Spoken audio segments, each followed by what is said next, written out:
നമസ്കാരം.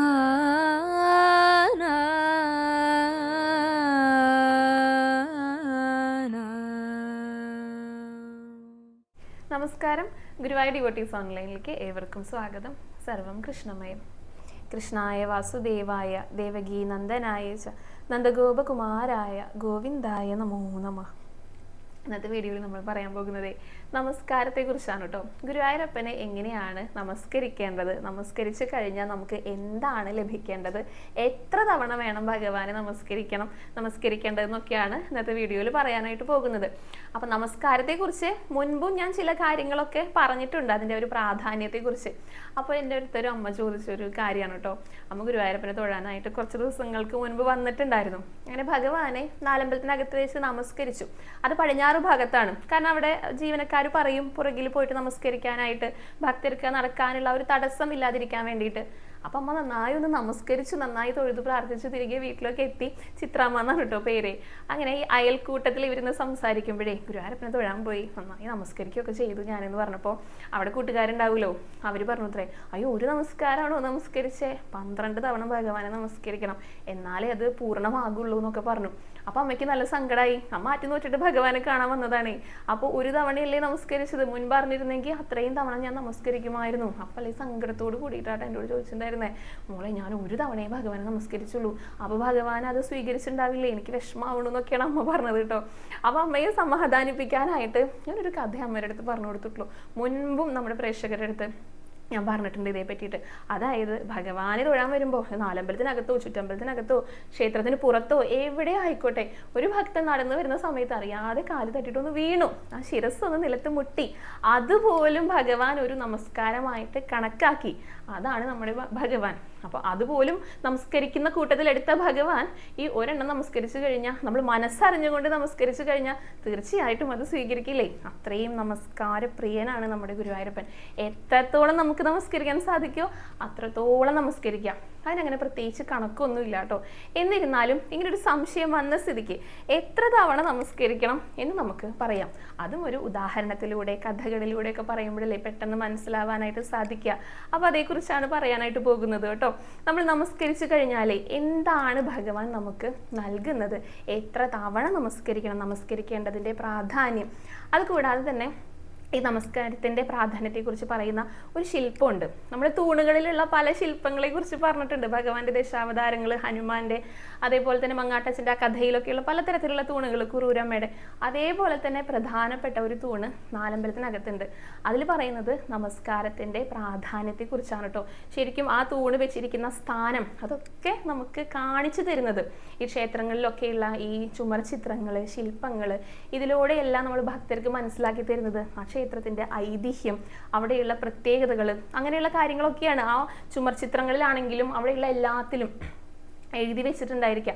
അതേപോലെ തന്നെയാണ് ഗുരുവായൂർ ക്ഷേത്രത്തിലും അങ്ങനെ പ്രധാനപ്പെട്ട ഒരു തൂണുണ്ട്.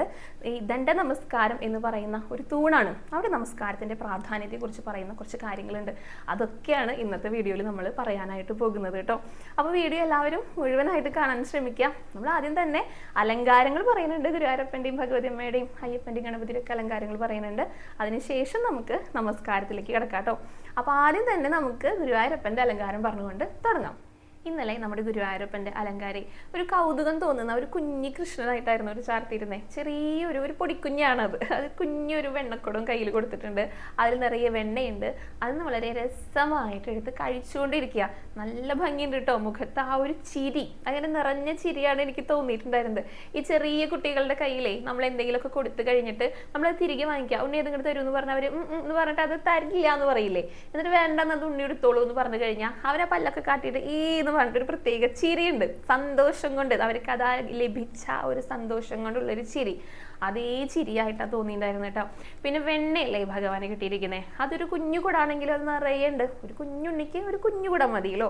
അപ്പോൾ ആ വെണ്ണ കിട്ടി ആ ഒരു സന്തോഷം അത് നന്നായിട്ട് മുഖത്തുണ്ട് കേട്ടോ. അപ്പോൾ അത് നമ്മളെ കാണിക്കുന്ന രീതിയിലാണ് ഇന്നലെ അലങ്കാരമായിട്ട് ചാർത്തിയിട്ടുണ്ടായിരുന്നത്. ഒരു പൊന്നോമന കുഞ്ഞിരുന്നിട്ട് വെണ്ണ കഴിക്കുക ശ്രീലകത്ത്. നല്ല മനോഹരമായിട്ട് ചാർത്തിയിട്ടുണ്ട് കേട്ടോ. 2 തിരുമുടി മാലകളുണ്ട്. ആദ്യത്തെ ഇതിലെ ചുവപ്പും പച്ചയും വെള്ളയും 3 നിറമുണ്ട്. രണ്ടാമത്തെ ഇത് തെച്ചിയും തുളസിയാണ്. പിന്നെ 2 ഉണ്ടമാലയുണ്ട്. ഭഗവാന്റെ ദേഹത്തോട് ചേർന്ന് കിടക്കുന്നതിൽ കുറേ അധികം ഇങ്ങനെ തെച്ചിപ്പൂ കോർത്തിട്ട് താഴേക്ക് മാത്രം കുറച്ച് തുളസി, പിന്നെ ഒരു ഉണ്ടമാല തെച്ചി തുളസി അങ്ങനെ മാറിയിട്ടാണ് കോർത്തുണ്ടായിരുന്നത്. ഭഗവാന്റെ അലങ്കാരം അത്രയും ഭംഗിയുണ്ടായിരുന്നു കാണാനായിട്ട്. 3 പീലികൾ ഇങ്ങനെ ശിരസിൽ വെച്ചിട്ടുണ്ട്. അതായത് കുഞ്ഞു മയിൽപ്പീലികളെ 3 ചാർത്തിയിട്ടുണ്ട്. പിന്നെ നെറ്റിയിൽ ഒരു ഗോപി തിലകം, കാതുകളിലും ഇന്നലെ ഗോപി തിലകമാണ് കേട്ടോ. കമ്മലുകൾക്ക്, അതായത് കാതുപൂക്കൾക്ക് പകരമായിട്ട് വെച്ചിരിക്കുന്നത്. പിന്നെ പുഞ്ചിരിയുടെ കാര്യം ഞാൻ പറയണ്ടല്ലോ, നന്നായി തെളിഞ്ഞ ചിരിയാണ് ഭഗവാന്റെ. ആ കുഞ്ഞു പല്ലുകളൊക്കെ ഇങ്ങനെ കാണിച്ച് ചിരിക്കില്ലേ, നമ്മൾ ആ ഒരു 1-1.5 വയസ്സ് പ്രായമുള്ള ഒരു കുഞ്ഞിന്റെ ചിരി, അതേപോലെ. പിന്നെ ഒരു 3 മാലകളൊക്കെ ഉണ്ട്. ഒരു വളയം പോലത്തെ മാല, പിന്നെ 2 മാലയൊക്കെ അണിഞ്ഞിട്ടുണ്ട്. കൈവളകളും തോൾവളകളും ഒക്കെ ഉണ്ട് കേട്ടോ. കുഞ്ഞിക്കൈകളും കുഞ്ഞിക്കാലുകളും ഒക്കെയാണ്. പക്ഷേ ഈ വളകളൊക്കെ നല്ല ഭംഗിയിൽ കാണാനായിട്ടുണ്ട്. അരയിലേക്ക് ഇങ്ങനെയൊക്കെ ഉണ്ട്, പട്ടുകോണമൊക്കെ ഉണ്ട്. കുഞ്ഞിക്കാലുകൾ രണ്ടും ഇങ്ങനെ മടക്കി വെച്ചിരിക്കാം. അത് നന്നായി ഇങ്ങനെ ഉറച്ചിരിക്കാനുള്ള ഒരു പാകത്തിനെ ഇങ്ങനെ മടക്കി വെച്ചിരിക്കുകയാണ് കേട്ടോ. കുഞ്ഞിക്കാലുകളിലെ കാൽത്തളകൾ കാണാനുണ്ട്. പിന്നെ ഒരു വെണ്ണക്കുടം ഇങ്ങനെ ഇടതുവശത്തായിട്ടാണ് ഭഗവാൻ ഇങ്ങനെ അത് ചേർത്ത് പിടിച്ചിരിക്കുക, അങ്ങനെ പിടിച്ചിരിക്കുക. എന്നിട്ടാണ് വലത്തേ കൈ കൊണ്ട് വെണ്ണ എടുത്തിട്ട് കഴിക്കുന്നുണ്ടായിരുന്നത്. നല്ല മനോഹരമായിട്ടുള്ളൊരു കാഴ്ചയായിരുന്നു കേട്ടോ. നമുക്ക് കാണുമ്പോൾ ഒരു വാത്സല്യമൊക്കെ തോന്നും. ഒരു പൊന്നോമന, ഒരു കുഞ്ഞിരുന്നിട്ട് ഇങ്ങനെ വെണ്ണ കഴിക്കണം, ഭക്ഷണം കഴിക്കുന്നത് കാണാൻ നല്ല ഇഷ്ടമാണ് എനിക്ക് കേട്ടോ. കുഞ്ഞുങ്ങൾ അത് കാണുമ്പോൾ നമുക്ക് നല്ല സന്തോഷം തോന്നാറുണ്ട്. അങ്ങനെയുള്ള ഒരു അലങ്കാരം തന്നെയായിരുന്നു കേട്ടോ ഇന്നലെ ഉണ്ടായിരുന്നത്. അപ്പം എല്ലാവരും വെണ്ണയുണ്ടുകൊണ്ടിരിക്കുന്ന ആ പൊന്നോമന കണ്ണൻ്റെ മുഖവും ആ ഒരു രൂപവും ഒക്കെ നന്നായി മനസ്സിൽ കണ്ടിട്ട് നന്നായി തൊഴുതു പ്രാർത്ഥിച്ചോളൂ കേട്ടോ. ഭഗവാന്റെ തൃപ്പാദങ്ങൾ എല്ലാവരും ഒന്ന് നമസ്കരിച്ചോളൂ. ഗുരുവായൂരപ്പ ശരണം എന്നൊന്ന് കമൻറ്റ് ബോക്സിൽ രേഖപ്പെടുത്തിക്കോളൂ. അങ്ങനെ ഭഗവാനെ തൊഴുതിട്ട് നമ്മൾ നേരെ ഗണപതിയെ തൊഴാനായിട്ടാണ് കേട്ടോ എത്തിയിരിക്കുന്നത്. മഞ്ഞ നിറത്തിലാണ് ഗണപതിക്ക് ഉടയാട ഉണ്ടായിരുന്നത്. തുമ്പയിൽ ഒരു കുഞ്ഞു ലഡു വെച്ചിട്ടുണ്ട്. കഴുത്തിലെ ചുവപ്പും പച്ചയും കല്ലുകളുള്ള ഒരു മാലയാണ്, കുറച്ച് വീതിയുള്ള ഒരു മാലയാണ്. കഴിഞ്ഞ ദിവസങ്ങളിലൊക്കെ ഈ മാല തന്നെയാണ് കേട്ടോ കഴുത്തിൽ അണിഞ്ഞിരിക്കുന്നത്. പിന്നെ ഈ തോളുകളിലായിട്ട് വലിയ സ്വർണ്ണ നിറത്തിലുള്ള കമ്മലുകളുണ്ട്, അത് വെച്ചൊരു അലങ്കാരം. നെറ്റിത്തടത്തിൽ ഇതേപോലെ തന്നെ പൊട്ടുകൾക്ക് പകരമായി വെച്ചിരിക്കുന്നത് ഈ കറുപ്പും വെള്ളയും നിറത്തിലുള്ള കമ്മലുകളുണ്ട്, വലിയ തൂക്ക് കമ്മലുകൾ. അത് രണ്ടും നല്ല ഭംഗിയുണ്ട് കേട്ടോ അത് കാണാനായിട്ട്. അതാണ് പൊട്ടുകൾക്ക് പകരം വെച്ചിരിക്കുന്നത്. പിന്നെ തട്ടായിട്ട് കിരീടം ചാർത്തിയിട്ട് അതിൻ്റെ മുകളിലും 2 കമ്മലുകളാണ് വെച്ചിരിക്കുന്നത് അലങ്കാരമായിട്ട്. ചുവന്ന മഴത്തുള്ളി തൂങ്ങി പോലത്തെ കമ്മലില്ലേ, അതേപോലത്തെ സ്വർണ്ണ നിറത്തിലെ ചുവപ്പ് നിറത്തിലെ അതിൻ്റെ ആ ഒരു മണി ഇങ്ങനെ തൂങ്ങി കിടക്കുന്നുണ്ട്. അത് 2 കിരീടത്തിന് മുകളിലായിട്ട് വെച്ചിട്ടുണ്ട്. അപ്പോൾ ഇങ്ങനെയായിരുന്നു കേട്ടോ ഗണപതിക്ക് അലങ്കാരം ഉണ്ടായിരുന്നത്. എല്ലാവരും ഗണപതിയുടെ രൂപമൊക്കെ നന്നായി മനസ്സിൽ കണ്ടിട്ട് തൊഴുത് പ്രാർത്ഥിച്ചോളൂ. ഗണപതിക്ക് മുന്നിൽ എല്ലാവരും വന്ന് ഏത്തമിട്ടോളൂ. ഇന്ന് നേരെ നമ്മൾ എത്തിയിരിക്കുന്നത് ഭഗവതി അമ്മേനെ കാണാനായിട്ടാണ്. നന്നായി ചിരിച്ചിട്ടാണ് കേട്ടോ ഭഗവതി അമ്മ ഇരിക്കുന്നത്. വളരെ ലളിതമായിട്ടുള്ള അലങ്കാരമായിരുന്നു ഇന്നലെ ഉണ്ടായിരുന്നത്. കഴിഞ്ഞ ദിവസത്തെ പോലെ തന്നെ ചുവന്ന നിറത്തിലാണ് പട്ടുടയാട ഉണ്ടായിരുന്നത്. അതിൽ സ്വർണത്തിന്റെ തിളക്കങ്ങളോടൊക്കെ കൂടിയിട്ട് ലേസൊക്കെ പതിപ്പിച്ചിട്ടുണ്ട് സ്വർണ്ണ നിറത്തിലെ. അതിങ്ങനെ ചുറ്റുമ്പോൾ ഈ കഴുത്തിന് ചുവടെയായിട്ടാണ് കാണുന്നത്. അപ്പോൾ ഒരു പ്രത്യേക തിളക്കമൊക്കെ ഉണ്ട്. പിന്നെ കഴുത്തിലെ ചെറിയ സ്വർണ്ണ പൊട്ടുകൾ ഇങ്ങനെ 3 വെച്ചിട്ടുണ്ട്. അതാണ് മാല പോലെയാണ് കേട്ടോ, 3 വെച്ചിരിക്കുന്നത്. പിന്നെ കാതുകളിൽ സ്വർണ്ണപ്പൂക്കളാണ്. നെറ്റിയിലൊരു ഗോപിയാണ്. അത് ചെറിയ സ്വർണ്ണ നിറത്തിലുള്ള കുഞ്ഞു കല്ലുകൾ, കുഞ്ഞു പൊട്ടുകളുണ്ടല്ലോ, അതിങ്ങനെ നീളനെ വെച്ചിട്ടുള്ള ഒരു ഗോപിയായിരുന്നു ഉണ്ടായിരുന്നത്. പിന്നെ കിരീടത്തിന് പകരമായിട്ട് 3 സ്വർണ്ണ പൊട്ടുകൾ അവിടെയും ഒട്ടിച്ച് വെച്ചിട്ടുണ്ട്. അത്രയേ ഉള്ളൂ അലങ്കാരം. പക്ഷെ ഭഗവതി അമ്മ കുറച്ച് നമ്മുടെ അമ്മമാരുടെയൊക്കെ ഒരു പ്രായമായിട്ടോ എനിക്ക് തോന്നിയിട്ടുണ്ടായിരുന്നു. കുറച്ച് മുഖമൊക്കെ ഒന്ന് തടിച്ചിട്ടുള്ളത്. നല്ല വലിയ സ്വരൂപമല്ല, എന്നാലും ഒരു ചെറിയ ഒരു നമ്മുടെ അമ്മമാരുടെയൊക്കെ ഒരു പ്രായം അതേപോലെയാണ് എനിക്ക് തോന്നിയിട്ടുണ്ടായിരുന്നു. മുത്തശ്ശി ഭാവം ഒന്നും അല്ല കേട്ടോ. നന്നായി ചിരിക്കുന്നുണ്ട് ഭഗവതി അമ്മ. മുഖത്തേക്ക് നോക്കുമ്പോൾ ഒരു പ്രത്യേക സന്തോഷമൊക്കെ നമുക്ക് തോന്നും. അപ്പോൾ എല്ലാവരും ഭഗവതി അമ്മയുടെ ആ മുഖമൊക്കെ ആ രൂപമൊക്കെ നന്നായി മനസ്സിൽ ധ്യാനിച്ചിട്ട് തൊഴുത് പ്രാർത്ഥിച്ചോളൂ കേട്ടോ. ഭഗവതി അമ്മയ്ക്ക് മുന്നിൽ എല്ലാവരും ഒന്ന് നമസ്കരിച്ചോളൂ. ഇനി നമുക്ക് അയ്യപ്പനെ കാണാനായിട്ട് പോകാം. അയ്യപ്പൻ നല്ല സന്തോഷത്തിലാണ് ഇരിക്കുന്നത്, നന്നായി ചിരിച്ചിട്ടാണ് കേട്ടോ. കറുപ്പ് നിറത്തിലാണ് ഒരു ഉടയാട ഉണ്ടായിരുന്നത്. അതിൽ സ്വർണ്ണത്തിൻ്റെ നിറയെ പ്രിന്റുകളോട് കൂടിയിട്ട് പിന്നെ കഴുത്തിൽ ചന്ദനം കൊണ്ട് ചെറുതായി ചാർത്തിയിട്ട് ഒരു പാലക്കമാല ഇങ്ങനെ ഒട്ടിച്ച് വെച്ചിട്ടുണ്ട്. അതാണ് മാലയായിട്ടുണ്ടായിരുന്നത്. കാതുകളിൽ പൂക്കളാണ്, നെറ്റിയിലൊരു പൂവാണ്, സ്വർണ്ണപ്പൂവാണ്. പിന്നെ അയ്യപ്പൻ്റെ കിരീടം അതാണ് ശിരസിൽ അണിഞ്ഞിട്ടുണ്ടായിരുന്നത് കേട്ടോ. നന്നായി ചിരിച്ചിട്ടാണ് അയ്യപ്പൻ ഒരുക്കിണ്ടായിരുന്നത്. മുഖച്ചാർത്തൊക്കെ കാണാനായിട്ട് നല്ല ഭംഗിയുണ്ടായിരുന്നു. അപ്പോൾ അയ്യപ്പൻ്റെ ആ ഒരു രൂപം നന്നായി മനസ്സിൽ ധ്യാനിച്ചിട്ട് എല്ലാവരും തൊഴുത് പ്രാർത്ഥിച്ചോളൂ. അയ്യപ്പന് മുന്നിലും എല്ലാവരും ഒന്ന് നമസ്കരിച്ചോളൂ കേട്ടോ. ഇനി നമുക്ക് നമസ്കാരത്തെക്കുറിച്ച് പറയാം കേട്ടോ. മുൻപൊരിക്കൽ ഞാനൊരു ചോദ്യത്തിൻ്റെ ഉത്തരമായിട്ട് പറഞ്ഞിട്ടുണ്ടായിരുന്നു. ഭഗവാൻ എവിടേക്കാണോ ദർശനമായിട്ടിരിക്കുന്നത് അതിന് അഭിമുഖമായിട്ട് വേണം നമ്മൾ നമസ്കരിക്കാനായിട്ടെന്ന് പറഞ്ഞിട്ടുണ്ടായിരുന്നു. പൊതുവെ അങ്ങനെയാണ് ചെയ്യേണ്ടത്. പക്ഷെ ഗുരുവായൂർ ക്ഷേത്രത്തിൽ നമ്മൾ കണ്ടിട്ടുണ്ടായിരിക്കും ഒരു ഭാഗത്തല്ല ഭക്തർ നമസ്കരിക്കുക, പല ഇടങ്ങളിലായിട്ട് നമസ്കരിക്കും. അതാണ് ഇപ്പോൾ നാലമ്പലത്തിനകത്ത് തന്നെ ചെന്ന് കഴിഞ്ഞാൽ തെക്ക് ഭാഗത്ത് നമസ്കരിക്കുന്നവരുണ്ട്, പിന്നെ പടിഞ്ഞാറ് ഭാഗത്ത് നമസ്കരിക്കുന്നവരുണ്ട്, വടക്ക് ഭാഗത്ത് നമസ്കരിക്കുന്നവരുണ്ട്. അപ്പോൾ എവിടെയാണെങ്കിലും കുഴപ്പമില്ല, നമുക്ക് നമസ്കരിക്കാം കേട്ടോ. നമസ്കരിക്കുക എന്നുള്ളതാണ് പ്രധാനം. ക്ഷേത്രം എന്ന് പറയുന്നത് നമസ്കരിക്കാനുള്ളതാണ്. പ്രത്യേകിച്ച് നമ്മുടെ ഗുരുവായൂരപ്പൻ നമസ്കാരപ്രിയനാണ്. അപ്പോൾ എവിടെ നമസ്കരിച്ചാലും ഭഗവാൻ അത് കാണും. നമ്മൾ നമസ്കരിക്കുന്നിടത്തേക്ക് കാലും കൊണ്ടുവരലാണ് ഭഗവാന്റെ പണി. അത്രയ്ക്ക് ഇഷ്ടമാണ്. നമുക്ക് തോന്നും നമ്മുടെ ശിരസ് നിലത്താണ് മുട്ടുന്നതെന്ന്, പക്ഷെ ഭഗവാന്റെ പാദങ്ങൾ അവിടെ ഉണ്ടായിരിക്കും. അതാണ്, അത്രയും ഇഷ്ടമാണ് നമ്മുടെ ഭഗവാനെ നമസ്കരിക്കാനായിട്ട്. അപ്പോൾ നമുക്ക് എത്ര വേണമെങ്കിലും നമസ്കരിക്കാം കേട്ടോ. നമ്മൾ നമസ്കരിച്ച് കഴിഞ്ഞാലേ നമുക്ക് എന്താണ് ലഭിക്കുക, നമുക്ക് എന്താണ് ഭഗവാൻ നൽകുന്നതെന്ന് പോലും നമുക്കറിയില്ല. അത്രയധികം ഗുണങ്ങളാണ് നമുക്ക് ലഭിക്കുക. അതാണ് പട്ടേരിപ്പാട് പറഞ്ഞത്, നമ്രാണാം സന്നിധത്തെ എന്ന് പറഞ്ഞിട്ട്. അതായത് ആദ്യത്തെ ദശകത്തിൽ തന്നെ പറയുന്നുണ്ട്. അതായത് നമ്മൾ ഒരു തവണ നമ്മുടെ ഭഗവാനെ നമസ്കരിച്ച് കഴിഞ്ഞാലേ നമ്മൾ പ്രാർത്ഥിക്കുന്നതും, അതായത് നമ്മൾ ചോദിക്കുന്നതും, നമ്മൾ ചോദിക്കാത്തതും, നമ്മൾ ചോദിക്കാനായിട്ട് ചിന്തിക്കുന്നതും, അതായത് ചോദിക്കാൻ പോകുന്നതും, ചോദിക്കാനായിട്ട് നമുക്ക് അറിയാത്തതും, അങ്ങനെ എന്ന് വേണ്ട എന്തും നമുക്ക് ഭഗവാൻ നൽകിയിട്ട് നമുക്ക് അനുഗ്രഹിക്കും നമ്മളതിനെ. അതാണ് പറയണത്. അപ്പൊ ഈ നമസ്കാരത്തിന് അത്രയേറെ പ്രാധാന്യമുണ്ട്. ഭഗവാൻ ഏത് ദിക്കിലേക്കാണോ ഇരിക്കുന്നത് അതിന് മുന്നിൽ പോയിട്ട് അഭിമുഖമായിട്ട് നമസ്കരിക്കുക എന്ന് മാത്രമല്ല ഉദ്ദേശിക്കുന്നത്. എവിടെയാണോ ഭഗവാൻ ഉള്ളതായിട്ട് നമുക്ക് തോന്നുന്നത് അവിടേക്ക് നമസ്കരിക്കാം. ഇപ്പോൾ നാലമ്പലത്തിനകത്തുള്ള ഒരു കാര്യം ഒന്ന് വിചാരിക്കാം. ഭഗവാൻ എവിടെ ഇരിക്കുന്നത്? ശ്രീകോവിൽ നമുക്കറിയാം. അപ്പോൾ നമ്മൾ തെക്ക് ഭാഗത്താണ് നിൽക്കുന്നതെങ്കിൽ ആ ശ്രീകോവിലിൻ്റെ ആ ഭാഗത്തേക്ക് നോക്കിയിട്ട് അവിടെ നമസ്കരിക്കുക. പടിഞ്ഞാറ് ഭാഗത്താണ് നിൽക്കുന്നതെങ്കിൽ ശ്രീകോവിലിൻ്റെ ഭാഗത്ത് നോക്കിയിട്ട് അവിടെ നമസ്കരിക്കുക. ഭഗവാൻ എവിടെയാണോ ഇരിക്കുന്നത് അങ്ങോട്ടേക്ക് നോക്കി നമസ്കരിക്കാം. അതാണ് ഉദ്ദേശിക്കുന്നത്. ഇപ്പോൾ അനന്തശയനത്തിൻ്റെ അവിടെ നമസ്കരിക്കുന്നവരുണ്ട്. അപ്പോൾ തിരിഞ്ഞു നിന്നിട്ട് അനന്തശയനത്തിൻ്റെ അവിടെ പ്രാർത്ഥിക്കും, അവിടെ നമസ്കരിക്കും. നരസിംഹത്തെ നമസ്കരിക്കുന്നവരുണ്ട്. അപ്പോൾ പിന്നെയും കൂടി തിരിഞ്ഞു നിൽക്കും. അതായത് ഭഗവാന്റെ ആ ശ്രീകോവിലിൻ്റെ ആ ചുമരിൻ്റെ മുകളിലാണെന്നല്ലോ നരസിംഹം ഉള്ളത്, അങ്ങോട്ട് തിരിഞ്ഞിട്ട് അവിടെ നമസ്കരിക്കും. അപ്പോൾ എവിടെ നിന്ന് നമസ്കരിക്കുക എന്നുള്ളതല്ല പ്രധാനം. ഭഗവാൻ എവിടെയാണോ ഉള്ളത് എന്ന് നമുക്ക് തോന്നുന്നത് അവിടേക്ക് നോക്കിയിട്ട് നമസ്കരിക്കാം. അപ്പൊ എവിടെ വേണമെങ്കിലും നമസ്കരിക്കാം അല്ലേ? അതല്ലേ നമുക്കിതൊന്ന് മനസ്സിലാവണത്. അത് തന്നെയാണ് കേട്ടോ. എവിടെ വേണമെങ്കിലും നമുക്ക് നമസ്കരിക്കാം.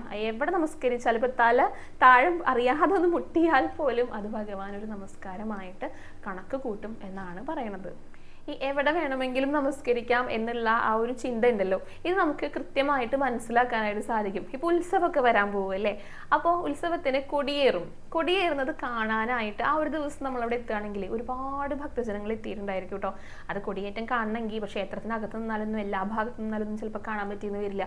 കൊടി ഇങ്ങനെ കയറുന്നതേ അപ്പോൾ പുറത്തായിരിക്കും. അപ്പോൾ ആ കുളത്തിൻ്റെ പരിസരത്തോ അല്ലെങ്കിൽ ക്ഷേത്രത്തിൻ്റെ പുറത്തോ റോഡിലൊക്കെ ആൾക്കാർ നിൽക്കുന്നുണ്ടായിരിക്കും. എവിടെ നിന്നിട്ടാണോ ആ കൊടിമരം കാണാനായിട്ട് സാധിക്കുക അവിടെയൊക്കെ ഭക്തർ വന്ന് നിൽക്കുന്നുണ്ടായിരിക്കും. അതൊന്ന് കാണാനായിട്ട്. എന്നിട്ട് ആ കൊടി ഒന്ന് ഉയർത്തിക്കഴിഞ്ഞാൽ എവിടെ നോക്കില്ല, ആ നിന്നിടത്ത് നിന്നിട്ട് ഭക്തർ നമസ്കരിക്കും. ഇപ്പോൾ റോട്ടിലാണോ നിൽക്കുന്നത് അവിടെ നിന്ന് നമസ്കരിക്കും. അതാണ് പ്രാധാന്യം. ഭഗവാനെ നമ്മൾ സങ്കല്പിച്ചുകൊണ്ട്, ഭഗവാൻ എല്ലായിടത്തും ഉണ്ട് എന്ന് സങ്കല്പിച്ചുകൊണ്ട് നമ്മൾ അവിടെ നമസ്കരിക്കുക. ചിലപ്പോൾ നമ്മൾ ഭഗവാന്റെ ഒന്നും അവിടെ കണ്ടു എന്ന് വരില്ല, കുഴപ്പമില്ല, ഭഗവാൻ അവിടെ ഉണ്ട് എന്ന് വിചാരിച്ചിട്ട് നമ്മൾ നമസ്കരിക്കുക. നമുക്ക് തോന്നും നമ്മുടെ ശിരസ് നിലത്താണ് മുട്ടുന്നത്, ഭഗവാൻ അതിന് സമ്മതിക്കില്ല, അവിടേക്ക് കാലുമായിട്ട് വരും ഭഗവാൻ. അത് തീർച്ചയായിട്ടും ഉള്ള ഒരു കാര്യമാണ്. അപ്പോൾ എവിടെ വേണമെങ്കിലും നമുക്ക് നമസ്കരിക്കാം കേട്ടോ. ഇപ്പോൾ ഗുരുവായൂർ ക്ഷേത്രത്തിൽ വന്ന് നമസ്കരിക്കുന്നവരുണ്ട്. അതേപോലെ തന്നെ നമ്മുടെ വീടുകളിൽ നമുക്ക് നമസ്കരിക്കാം. ഇതാണ് ഉദ്ദേശിക്കുന്നത്. നമ്മുടെ പൂജാമുറി, നമ്മുടെ ഭഗവാൻ നമ്മുടെ മുന്നിൽ നിൽക്കുന്നുണ്ടായിരിക്കും, അവിടെ നമസ്കരിക്കാം. ഇനിയിപ്പോൾ നമുക്ക് ഭഗവാനെ ഒന്ന് നമസ്കരിക്കണം, നമുക്ക് ഒന്ന് തോന്നുകയാണ്, നമുക്ക് ഏതാ സ്ഥലം സന്ദർഭം ഒന്നും നോക്കണ്ട, അവിടെ നമസ്കരിക്കാം. അവിടെയൊക്കെ ഭഗവാൻ വരും. ഭഗവാനെ സങ്കല്പിച്ചുകൊണ്ട് നമസ്കരിക്കുക എന്നുള്ളതാണ് പ്രധാനം കേട്ടോ. അപ്പോൾ ഏത് ക്ഷേത്രങ്ങളിലാണെങ്കിലും നമ്മൾ അവിടെ പോയിട്ട് നമസ്കരിക്കും. ഏത് ദേവന്മാരെ നമസ്കരിച്ചാലും അത് ഭഗവാനിലേക്ക് എത്തുക, അത് ഗുരുവായൂരപ്പനിലേക്ക് എത്തുക. അത് ഭഗവാൻ തന്നെ പറയുന്നുണ്ട്, സർവ്വദൈവ നമസ്കാരം കേശവം പ്രതി ഗച്ഛതി. ആര് നമസ്കരിച്ചാലും ഏത് ദൈവങ്ങളെ നമസ്കരിച്ചാലും അത് കേശവനിലേക്കാണ് എത്തുന്നത്, അത് മഹാവിഷ്ണുവിലേക്കാണ് എത്തുന്നത്. അപ്പോൾ നോക്കൂ, ഭഗവാന്റെ ആ ഒരു പ്രഭാവം അത് എല്ലായിടത്തും ഉണ്ട്. അപ്പോൾ ഭഗവാനെ നന്നായി മനസ്സിൽ സങ്കല്പിച്ചുകൊണ്ട് നമസ്കരിക്കുക കേട്ടോ.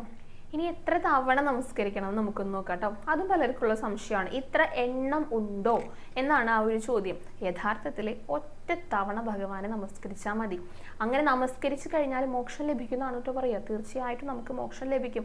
അതിന് ഒരുപാട് നമസ്കാരത്തിൻ്റെ ആവശ്യമൊന്നും ശരിക്കില്ല. ഒറ്റ തവണ നമസ്കരിച്ചാൽ മതി. പക്ഷെ നമുക്കത് സാധിക്കാത്തത് നമ്മുടെ തന്നെ പ്രശ്നം. നമ്മൾ ലൗകികമായിട്ടുള്ള ജീവിതം ജീവിക്കുന്നവരാണ്. ഭഗവാനെ മാത്രം സങ്കല്പിച്ചുകൊണ്ട് ഭഗവാനിലേക്ക് മാത്രമായിട്ട് നമ്മുടെ മുഴുവൻ സമയവും നമുക്ക് നീക്കി വെക്കാനായിട്ട് നമ്മുടെ കുടുംബ പ്രാരാബ്ധങ്ങൾ കൊണ്ടോ, നമുക്ക് കുട്ടികളും എല്ലാവരും ഉണ്ടല്ലോ, അപ്പം എല്ലാ കാര്യങ്ങളും നോക്കണം. അതുകൊണ്ടൊക്കെയാണ് ആ ഒരു പൂർണ്ണമായിട്ടുള്ള സമർപ്പണം ഉണ്ടെങ്കിൽ ഒറ്റ തവണ നമസ്കരിച്ചാൽ മതി എന്നാണ് പറയുന്നത്.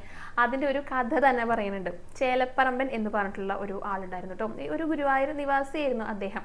കാണാൻ നല്ല സുന്ദരനാണ്, നന്നായി സൗന്ദര്യമുള്ള ഒരു വ്യക്തിയാണ്. നമ്മുടെ മേൽപ്പത്തൂരുണ്ടല്ലോ, അദ്ദേഹത്തിൻ്റെ കാലത്ത് ജീവിച്ചിരുന്ന അദ്ദേഹത്തിൻ്റെ സമകാലികനാണ്.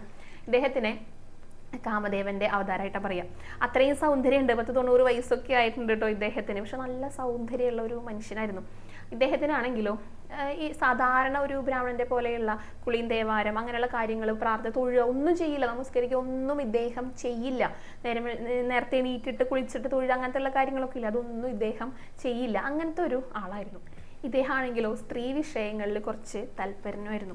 കാമദേവന്റെ അവതാരം എന്നൊക്കെ പറഞ്ഞു കഴിഞ്ഞാൽ തന്നെ നമുക്ക് ചെറുതായിട്ടൊന്ന് ഊഹിക്കാലോ. അപ്പം അങ്ങനെയുള്ള കാര്യങ്ങളിലായിരുന്നു താല്പര്യം. ഭഗവാന്റെ കാര്യങ്ങളിലൊന്നും താല്പര്യം ഉണ്ടായിരുന്നില്ല. വല്ലപ്പോഴൊക്കെ ഒന്ന് തോന്നിക്കഴിഞ്ഞാലേ ഒന്ന് വന്ന് ക്ഷേത്രക്കുളത്തിൽ കുളിക്കും. അത് നേരത്തെ ഒന്നും അല്ലാട്ടോ, ഉച്ച സമയത്തൊക്കെ നട്ടുച്ച സമയത്തൊക്കെ വന്ന് കുളിക്കാം. അങ്ങനെ ഒരു ദിവസം ഇദ്ദേഹം കുളിക്കാനായിട്ട് വന്ന സമയത്ത് മേൽപ്പത്തൂര് വന്നു. അദ്ദേഹം ഊണ് കഴിക്കേണ്ട സമയം, അപ്പോഴാണ് ഈ വരുന്നത് കുളിക്കാനായിട്ട് മറ്റാളെ. അങ്ങനെ ഇദ്ദേഹം ഊണ് കഴിക്കാനായിട്ട് കയ്യും കാലൊക്കെ കഴുകാൻ വന്നിരിക്കുക കേട്ടോ. അപ്പം ഇദ്ദേഹം നോക്കുന്ന സമയത്ത് ചേലപ്പറമ്പൻ അവിടെ കുളിക്കാന്ന് പറഞ്ഞാൽ വെറുതെ ഒന്ന് മുങ്ങലാണ് കേട്ടോ. അങ്ങനെ മേൽപ്പത്തൂര് ചോദിച്ചു, അതെ വയസ്സ് 10-90 ആയില്ലേ, ഇതുവരയ്ക്കും ഇതൊന്നും നിർത്താനായില്ലേ എന്ന് ചോദിച്ചു. അദ്ദേഹത്തിന്റെ ആ ഒരു മോശം സ്വഭാവത്തെ കുറിച്ചൊക്കെയാണ് മേൽപ്പത്തൂര് ഉദ്ദേശിച്ചത് കേട്ടോ. ഉടനെ ചേലപ്പറമ്പൻ ചോദിച്ചു, സമയമുണ്ടോ എന്ന് ചോദിച്ചു. ആ സമയമുണ്ട്, ഒരു നമസ്കാരത്തിനുള്ള സമയമുണ്ട് എന്ന് പറഞ്ഞു. അങ്ങനെ വേഗം അദ്ദേഹം ഒറ്റമുങ്ങല്, ആ വസ്ത്രമൊന്നും മാറ്റിയിട്ടില്ല കേട്ടോ, ആ ഒരു ഉടുമുണ്ടോട് കൂടിയിട്ട് ഓടി ഭഗവാനെ നമസ്കരിക്കാനായിട്ട്. അപ്പൊ പിന്നാലെ മേൽപ്പത്തൂര് പോകുന്നുണ്ട്. അദ്ദേഹത്തിന് വയ്യല്ലോ, വാതരോഗമാണല്ലോ, അപ്പോൾ ഓടിയെത്താനായിട്ട് സാധിക്കുന്നില്ല. കൊടിമരത്തിന്റെ മുന്നിൽ എത്തിയിട്ടുള്ളൂ, അകത്തേക്ക് പ്രവേശിക്കാനായിട്ട് പോലും ഇദ്ദേഹത്തിന് സാധിച്ചില്ല. അദ്ദേഹം അവിടെ നമസ്കരിച്ചു, ഒരു ശ്ലോകം ചൊല്ലിയിട്ടെന്നാണ് പറയുന്നത്. അതായത് എൻ്റെ 90 വയസ്സായി ഭഗവാനെ, എനിക്ക് ഇത്രയും കാലം അങ്ങയെ സേവിക്കാനായിട്ട് എനിക്ക് സാധിച്ചില്ല. ഇനിയുള്ള ഈ ബാക്കിയുള്ള എൻ്റെ ആയുസ് അങ്ങയെ സന്തോഷിപ്പിക്കാനായിട്ട് ഞാനിതാ ഉപയോഗിക്കുന്നു എന്ന് പറഞ്ഞിട്ടാണ് അവിടെ നമസ്കരിക്കണേ. നമസ്കരിച്ച ഉടനെ ഭഗവാൻ പറഞ്ഞു, പോന്നോളൂ ചേലപ്പറമ്പ എന്ന് പറഞ്ഞിട്ട് അദ്ദേഹത്തിന് ആ നിമിഷം മോക്ഷം നൽകിയെന്നാണ് ഭഗവാൻ. അങ്ങനെയാണ് പറയണത്. അപ്പൊ പിന്നെ എല്ലാവരും കണ്ടു, ഇത് എല്ലാവരും കേൾക്കുകയും ചെയ്തു. മേൽപ്പത്തൂര് കുറച്ച് കഴിഞ്ഞപ്പോൾ എത്തി ആ ശ്ലോകമൊക്കെ മേൽപ്പത്തൂര് അദ്ദേഹവും കേട്ടു, ആ ചൊല്ലുന്ന ഒരു കാര്യം. അതാണ് ഭഗവാൻ. ഒറ്റ തവണ നമസ്കരിച്ചാൽ മതി, അത് അപൂർണമായിട്ടുള്ള ആ ഒരു നമസ്കാരം ഉണ്ടല്ലോ, അത് മതി നമുക്ക് മോക്ഷം ലഭിക്കാനായിട്ട്. ഭഗവാൻ അത് കണ്ടു. അത്രയും കാലം അദ്ദേഹം എങ്ങനെയാണ് നടന്നത് അതൊന്നുമല്ല, അപൂർണമായിട്ട് ഭഗവാനിൽ സമർപ്പിച്ച് ഒറ്റ നമസ്കാരം, അതോട് കൂടിയിട്ട് ഭഗവാൻ അദ്ദേഹത്തെ വിളിച്ചു. തൻ്റെ ആയുസ്സിൽ ഒറ്റ തവണ മാത്രമേ അദ്ദേഹം ഭഗവാനെ നമസ്കരിക്കുകയും ചെയ്തിട്ടുള്ളൂ. അന്ന് തന്നെ അദ്ദേഹത്തിന് മോക്ഷവും നൽകി ഭഗവാൻ അനുഗ്രഹിച്ചു. അങ്ങനെ ഒരു കഥ പറയുന്നുണ്ട്. അപ്പൊ നമസ്കാരത്തിന്റെ എണ്ണത്തിനല്ല പ്രാധാന്യം, നമ്മൾ മനസ്സറിഞ്ഞു ഒരു തവണ നമസ്കരിച്ചാൽ മതി. അതിന് നമുക്ക് സാധിക്കുന്നില്ലെങ്കിൽ ഞാൻ പറഞ്ഞല്ലോ, അത് നമ്മുടെ തന്നെ കുഴപ്പം കൊണ്ടാണ്, നമ്മുടെ തന്നെ പ്രശ്നം കൊണ്ടാണ്. ശരിക്കും മേൽപ്പത്തൂരിൻ്റെ അടുത്ത് ചേലപ്പറമ്പൻ ചോദിക്കുന്നുണ്ടല്ലോ സമയമായോ എന്നുള്ളത്. കാരണം ഇദ്ദേഹം മേൽപ്പത്തൂര് ജ്യോതിഷത്തിലെ വലിയ ഒരു പണ്ഡിതനായിരുന്നു. അതിന് ജ്യോതിഷപരമായിട്ടുള്ള കാര്യങ്ങളൊക്കെ നന്നായിട്ട് അറിയാമായിരുന്നു. അത് ഈ ചേലപ്പറമ്പനും അറിയാം. അതുകൊണ്ടാണ് സമയമായോ എന്ന് ചോദിച്ചത്. അദ്ദേഹത്തിന് ഈ ലോകം വിട്ടുപോകാനായിട്ടുള്ള സമയമായോ എന്നായിരിക്കാം ഉദ്ദേശിച്ചിട്ടുണ്ടായിരിക്കുക. അപ്പോൾ ഒരു നമസ്കാരത്തിന് കൂടെ സമയമുണ്ടെന്ന് പറയലും ഓടിച്ചെന്ന് നമസ്കരിക്കലും മോക്ഷം ലഭിക്കലും കഴിഞ്ഞു. അതാണ് പറയുന്നത്, ഒറ്റ തവണ നമസ്കരിച്ചാൽ മതിയെന്ന്. ഈ നമസ്കാരത്തിന്റെ പ്രാധാന്യത്തെക്കുറിച്ച് പറയുന്ന ഒരു തൂണുണ്ടെന്ന് പറഞ്ഞല്ലോ. സ്വതവേ നമ്മൾ ക്ഷേത്രത്തിലേക്ക് പ്രവേശിച്ചു കഴിഞ്ഞാൽ ഏത് വഴിയിലൂടെ പ്രവേശിച്ചാലും പുറത്തേക്ക് ഇറങ്ങുന്നത് വടക്ക് വശത്തൂടെയുള്ള വാതിൽ കൂടെ ആയിരിക്കണം. അങ്ങനെയാണ് പറയുക. അപ്പോൾ വടക്കോട്ട് ഇറങ്ങിക്കഴിഞ്ഞാൽ മോക്ഷം ലഭിക്കുന്ന പറയും. ഭഗവാനെ പ്രാർത്ഥിക്കുന്നവരെ വടക്കോട്ടാണ് പോകുക, തെക്കോട്ടല്ല എന്ന് പറയും. തെക്കോട്ട് പോയി കഴിഞ്ഞാൽ ഇനിയും ഒരു ജന്മമുണ്ട്, അത് ഇനിയും നമ്മൾ ജനിക്കണം എന്നാണ് പറയുക. വടക്കോട്ട് കൂടെ ഇറങ്ങിക്കഴിഞ്ഞാൽ മോക്ഷം ലഭിക്കുമെന്ന് പറയും. അപ്പോൾ ഈ വടക്കോട്ട് ഇറങ്ങുന്ന ആ ഒരു ഭാഗം ഉണ്ടല്ലോ, ഗുരുവായൂർ ക്ഷേത്രത്തിൽ നാലമ്പലത്തിനകത്ത് നിന്ന് വടക്ക് വശത്തൂടെ പോകുന്ന ആ ഒരു ഭാഗം, അവിടെ 4 തൂണുകളുണ്ട്. ആ വഴിയിൽ നമ്മൾ പോകുന്ന സമയത്ത് നമ്മുടെ വലതുഭാഗത്ത് കാണുന്ന ആദ്യത്തെ തൂണിന്റെ ചുവടെയായിട്ട് ദണ്ഡ നമസ്കാരം എന്ന് പറഞ്ഞിട്ടുള്ള ഒരു കുഞ്ഞു ശില്പമുണ്ട്. നമ്മുടെ ഭഗവാനും ഉണ്ട്. ആ ഭഗവാന് മുന്നിലേക്ക് നമസ്കരിക്കുന്ന ഒരു ഭക്തനെയും കാണാം. അത് സൂചിപ്പിക്കുന്നത് ഇത് തന്നെയാണ്, ഭഗവാനെ നമസ്കരിച്ചു കഴിഞ്ഞാൽ അത് മോക്ഷത്തിലേക്കാണ് നമ്മളെ എത്തിക്കുന്നത്, മോക്ഷം ലഭിക്കും എന്നാണ് പറയുന്നത്. അതുകൊണ്ട് തന്നെയാണ് അത് ആ വടക്ക് ഭാഗത്തുള്ള തൂണുകളിൽ വെച്ചിരിക്കുന്നത്. അല്ലെങ്കിൽ വേറെ ഏതെങ്കിലും തൂണുകളിൽ ശില്പമായിട്ട് അത് വെക്കായിരുന്നു. പക്ഷെ അത് വടക്ക് ഭാഗത്ത് വെച്ചിരിക്കുന്നതിൻ്റെ പ്രധാനപ്പെട്ട കാരണം വടക്ക് വശത്തൂടെ പോയി കഴിഞ്ഞാൽ മോക്ഷം ലഭിക്കും, അതും ഭഗവാനെ നമസ്കരിക്കുന്നതിലൂടെ മോക്ഷം ലഭിക്കും എന്നാണ് പറയണത്. അപ്പോൾ ആ ഒരു തൂണിനെ കുറിച്ചും കൂടെ പറഞ്ഞിരിക്കുകയാണ് കേട്ടോ. അപ്പോൾ നമസ്കരിക്കുക, എത്രത്തോളം നമുക്ക് നമസ്കരിക്കാൻ സാധിക്കണോ അത്രത്തോളം നമസ്കരിക്കുക. അതിന് പ്രത്യേകിച്ച് എണ്ണമൊന്നും നോക്കണ്ട. നമ്മൾ വൃത്തിയായിട്ട് മനസ്സിരുത്തി നമസ്കരിക്കുകയാണെങ്കിൽ ഒറ്റ തവണ നമ്മൾ ഭഗവാനെ നമസ്കരിച്ചാൽ മതി. ആ നമസ്കരിക്കുക, അതിൻ്റെ ആ ഒരു സമർപ്പണം, അതിനാണ് പ്രാധാന്യം കേട്ടോ. അപ്പോൾ ഇത്രയൊക്കെ കാര്യങ്ങളാണ് നമസ്കാരത്തെക്കുറിച്ച് പറയാനുള്ളത് കേട്ടോ. അപ്പോൾ സ്ത്രീകൾക്കാണ് പഞ്ചനമസ്കാരം, പുരുഷന്മാർക്കാണ് ദണ്ഡ നമസ്കാരം. അപ്പോൾ ഇനി വരുന്ന സമയത്ത് ആ വടക്ക് വശത്തുള്ള തൂണിലെ ദണ്ഡ നമസ്കാരമൊക്കെ ഒന്ന് എല്ലാവരും നോക്കുക. അതിൻ്റെ യഥാർത്ഥത്തിലുള്ള ആ ഒരു അർത്ഥം എന്താണെന്ന് മനസ്സിലാക്കിക്കൊണ്ട് ആ വടക്ക് വശത്തുള്ള വാതിലൂടെ പുറത്തിറങ്ങുക, ഭഗവാനെ കഴിയാവുന്നത് നമസ്കരിക്കുക. നമുക്ക് ആരോഗ്യമുള്ള സമയത്ത്, ഈ മുട്ട് മടങ്ങുന്ന സമയത്ത് നമസ്കരിക്കാനൊക്കെ സാധിക്കുള്ളൂ. അപ്പോൾ എൻ്റെ പ്രായത്തിലുള്ളവർ, എൻ്റെ പ്രായത്തിൽ കുറവുള്ളവർ, കുറച്ച് അങ്ങോട്ട് കഴിഞ്ഞാൽ പ്രായമൊക്കെ ആയി കഴിഞ്ഞാൽ പലതരത്തിലുള്ള ബുദ്ധിമുട്ടുകളൊക്കെ ഉണ്ടായിരിക്കും. അപ്പം അങ്ങനെയുള്ള സമയത്തൊന്നും നമസ്കരിക്കാനൊന്നും സാധിച്ചു എന്ന് വരില്ല. അപ്പോൾ ഇപ്പോഴേ ഭഗവാനെ നമസ്കരിച്ച് തുടങ്ങുക. മോക്ഷമാണ് എല്ലാവരുടെയും പരമോന്നതമായിട്ടുള്ള ആ ഒരു ലക്ഷ്യം. അതിലേക്ക് എത്താനായിട്ട് എല്ലാവരും ഭഗവാനെ നന്നായി നമസ്കരിക്കുക കേട്ടോ. ഇനി മുട്ടുമടങ്ങാത്തവർ, നമസ്കരിക്കാൻ സാധിക്കാത്തവരൊക്കെ ഉണ്ടായിരിക്കും. ഭഗവാന്റെ മുന്നിൽ ആ സോപാനപ്പടിയിൽ അല്ലെങ്കിൽ മണ്ഡപത്തിലൊക്കെ ഒന്ന് ശിരസ് മുട്ടിക്കുന്നത് കണ്ടിട്ടില്ലേ? ആ ശിരസ് മുട്ടിക്കുക എന്നുള്ളതാണ് പ്രധാനം. അവിടെയൊക്കെ ഭഗവാൻ ഉണ്ടായിരിക്കും. അപ്പം അങ്ങനെയെങ്കിലുമൊക്കെ ചെയ്യാനായിട്ടൊന്ന് ശ്രമിക്കുക. അപ്പോൾ അത്രയൊക്കെ കാര്യങ്ങളാണ് നമസ്കാരത്തെക്കുറിച്ച് പറയാനുള്ളത്. നമസ്കാരത്തിൻ്റെ പ്രാധാന്യത്തെക്കുറിച്ച് പറയാനുള്ളത് എല്ലാവർക്കും മനസ്സിലായിട്ടുണ്ട് എന്ന് തന്നെ കരുതുന്നു. ഉപകാരപ്രദമായ വീഡിയോ ആണെന്ന് കരുതുന്നു. അപ്പോൾ എല്ലാവരും കമൻ്റായിട്ട് അഭിപ്രായങ്ങൾ രേഖപ്പെടുത്തുക കേട്ടോ. ഇന്നത്തെ വീഡിയോ ഇവിടെ അവസാനിക്കുകയാണ്. ഇനി ഇന്നത്തെ നാമ്പഴി വിശേഷങ്ങളും അലങ്കാരങ്ങളും പുതിയ അറിവുകളും ഒക്കെ ആയിട്ട് നാളത്തെ വീഡിയോയിൽ കാണാം. ഹരേ കൃഷ്ണ, ഹരേ ഗുരുവായൂരപ്പ.